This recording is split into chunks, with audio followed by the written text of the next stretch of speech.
ప్రశ్నట ఒకరోజు ఒంటరిగా కూర్చొని రంది పడుతున్నదట. ఏంది నా పరిస్థితి గిట్ల అయిపాయే, చాలా మంది నన్ను మర్చిపోయినరు, ప్రశ్న అనేది ఒకటి ఉన్నదని కూడా గుర్తిస్తలేరు, అక్కడక్కడ ఎవరో ఒకరు గుర్తిస్తే నేనంటే వడనోళ్ళు ప్రశ్నించనోళ్ళు అనగదొక్కుతున్నారు.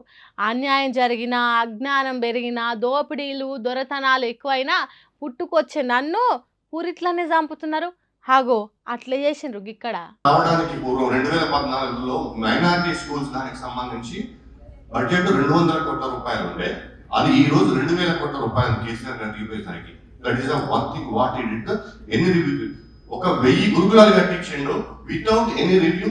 1000 గురుకులాలు కట్టించిండా? ఎడ్యుకేషన్ ఎంత చేసిండు? మీకు వ్యక్తిగతంగా కేసీఆర్ గారు నచ్చకపోవచ్చు, అయితే ఈ రోజు ఈ ఎడ్యుకేషన్ మినిస్టర్ కవిత గారు గారి ప్యానల్ కూడా ఎంతమంది మాట్లాడారు. ఈ విద్యా వ్యవస్థ నాశనం కావడానికి దేశాన్ని పరిపాలించిన 60 ఏళ్ళు పరిపాలించిన మీ పార్టీలే కదా, మీ కాంగ్రెస్ పార్టీనే కదా 60 ఏళ్ళు పరిపాలించింది కదా. 60 ఏళ్ళు మీరు చేసి ఉంటే ఈ 5 సంవత్సరాలు 10 సంవత్సరాలను ఎందుకు క్వశ్చన్ చేస్తున్నారు మీరు? అమెరికా దేశంలో తెలంగాణ డెవలప్మెంట్ ఫోరం అనే పేరుతోని మాజీ ఐఏఎస్ ఆకునూరి మురళి మీటింగ్ పెట్టిండ్రు. తెలంగాణలో ఎట్లా చదువులు నాశనమైనాయి అనేది మాట్లాడిండ్రట. నాన్ పొలిటికల్ ఈవెంట్ అని అందరిని పిలిస్తే నవీన్ జలగం అనే ఓ అన్న గిట్ల ప్రశ్నించిండ్రు. కేసీఆర్ పాలనలోనే విద్యా వ్యవస్థ మొత్తం ఆగమైంది అన్నట్టు చెప్తున్నారు. దేశాన్ని రాష్ట్రాన్ని 60 ఏళ్ళు లేలింది మీ కాంగ్రెస్ సర్కారే కదా అని ప్రశ్నించిండు.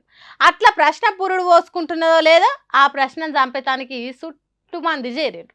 నువ్వు తెలంగాణ మేధావులను ప్రశ్నిస్తావా, ఎంత ధైర్యం నీకు అన్నట్టు చేతులున్న మైకులు గుంజుకొని ప్రశ్న పానం తీసిండ్రు. ఇగో గిది ఆకునూరి మురళిని విద్యా కమిషన్కు చైర్మన్ చేసిన ప్రజాప్రభుత్వం గొప్పతనం.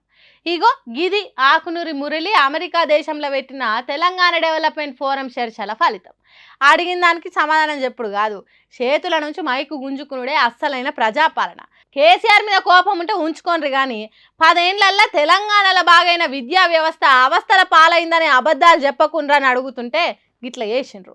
తెలంగాణలోనే కాదు అమెరికా దేశంలో కూడా ప్రశ్నలు పుట్టొద్దు, పుడితే పురిట్లనే చంపుతామన్నట్టు చేసిండ్రు. ఇగో గిది వాళ్ళ నీతి, గిది వాళ్ళ ఖ్యాతి.